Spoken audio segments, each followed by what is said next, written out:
Hello friends, welcome to your own channel daily stock. तो आज हम आपको इंडो नेशनल पे शेयर एनालिसिस बताने वाले हैं और साथ ही में आपको फंडामेंटल्स के साथ बताएंगे कि आपको इस शेयर में निवेश करना चाहिए या नहीं करना चाहिए। आगे बढ़ने से पहले अगर आपने हमारे चैनल को सब्सक्राइब नहीं किया हो तो आप हमारे चैनल को सब्सक्राइब ज़रूर कर दीजिएगा, साथ ही में हिट द बेल आइकन।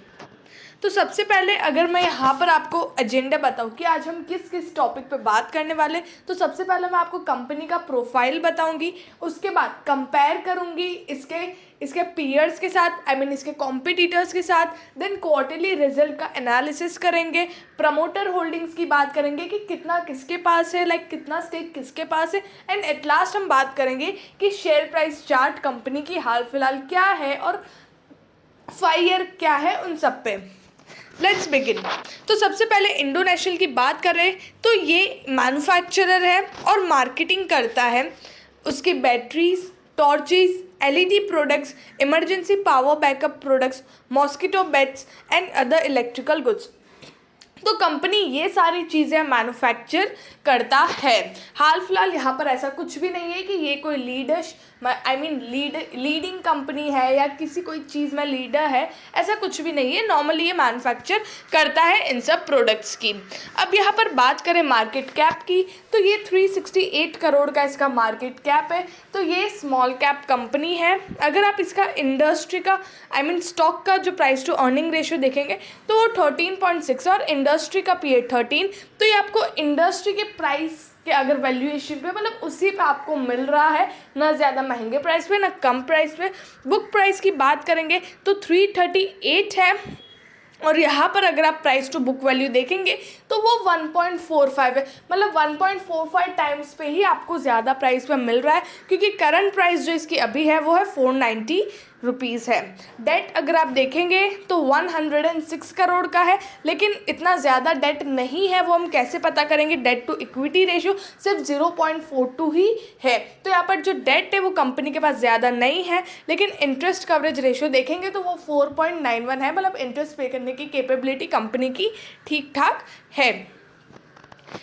अब लेट्स बिगिन। अब यहाँ पर बात 1 सेकेंड, अगर आरओसी की बात करें तो वो 18.1% का रिटर्न दे रहा है। जो कंपनी के पास कैपिटल है उसको कितना एफिशिएंटली यूज़ करके वो रिटर्न दे रहा है। तो 18.1% अगर 15% से ज़्यादा देती है, 15 to 20% से ज़्यादा, तो वो नाइस, अच्छा माना जाता है। आरओई की बात करें तो वो थोड़ा कम है, यहाँ पर 13.4%। रिटर्न ऑन इक्विटी, जो शेयर होल्डर्स है जिन्होंने पैसा लगाया कंपनी पे, उनको कितना रिटर्न मिल रहा है उनके पैसों पे, तो यहाँ पर 13.4% का रिटर्न जो कंपनी है वो दे रही है। अब यहाँ पर फाइनेंशियल ट्रेंड की बात करें तो जैसे कि हर साल कंपनी का रेवेन्यू बढ़ रहा है। 409 करोड़ का जो रेवेन्यू था इन 2018 में, वो अभी 550 करोड़ का हो चुका है। और प्रॉफिट्स भी जो डिक्रीज हुआ था 2020 में, जो 1 करोड़ 39 लाख का हो गया था, वो फिर से इंक्रीज होके अभी 30 करोड़ हो चुका है। तो यहाँ पर जो कंपनी का 2020 में उस टाइम आई गेस शायद कुछ भी नहीं था, बट देन ऑल्सो यहाँ पर कंपनी का जो प्रॉफिट है वो रिड्यूस हुआ था, क्योंकि एक्सपांशन प्रोजेक्ट्स थे और उसी के साथ कंपनी के एक्सपेंस बहुत ज़्यादा बढ़ गए थे। तो उस वजह से यहाँ पर कंपनी की जो प्रॉफिटेबिलिटी वो पूरी रिड्यूस हो गई थी। बट इन 2021 में फिर से कंपनी ने रिकवर करके अच्छा खासा मुनाफा कर लिया है।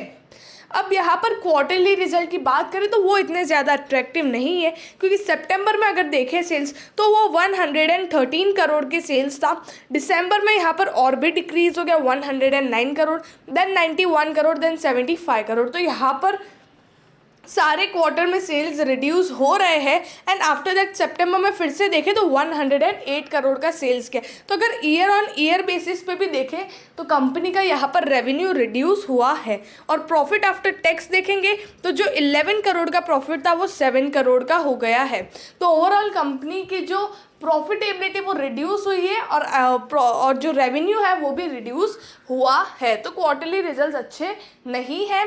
और यहाँ पर नेक्स्ट जो ये जो आएगा अभी वाला 2022 के जो रिजल्ट्स होंगे वो भी इतने अच्छे नहीं होंगे, क्योंकि कंपनी ने क्वार्टरली वाइज अच्छा परफॉर्म नहीं किया है। अब यहाँ पर शेयर होल्डिंग पैटर्न की बात करें तो 65.35% प्रमोटर्स के पास है और 34.64% पब्लिक के पास है। फॉरेन इन्वेस्टर, डोमेस्टिक इन्वेस्टर और life insurance mutual fund, no one is interested in this. और जो इन्होंने प्लेज पर रखा हुआ था 3.67% का स्टेक, वो अभी प्लेज से हटा दिया है। तो ये एक बहुत ही अच्छी बात है कंपनी के लिए।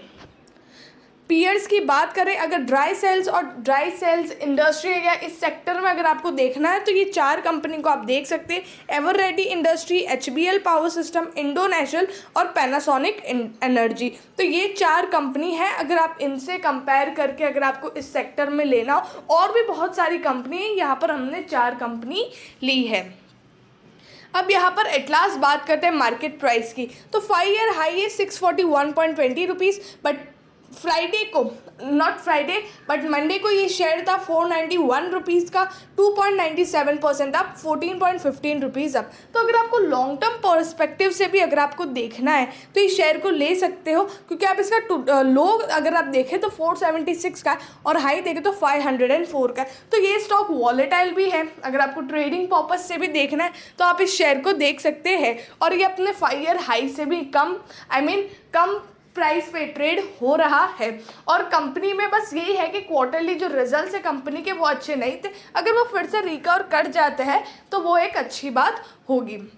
और अगर आपके पास ऑलरेडी ये शेयर है तो आप इसे होल्ड कर सकते हो और ट्रेडिंग पर्पस के लिए भी आप इसे देख सकते हो। लेकिन अगर आपको इससे इस सेक्टर में अगर दूसरी कोई इससे ज़्यादा अच्छी कंपनी मिलती तो आई प्रिफर कि आप वो प्रेफर करें। ओके, अगर आपको वीडियो अच्छा लगा तो please like and share and subscribe our channel. Thank you.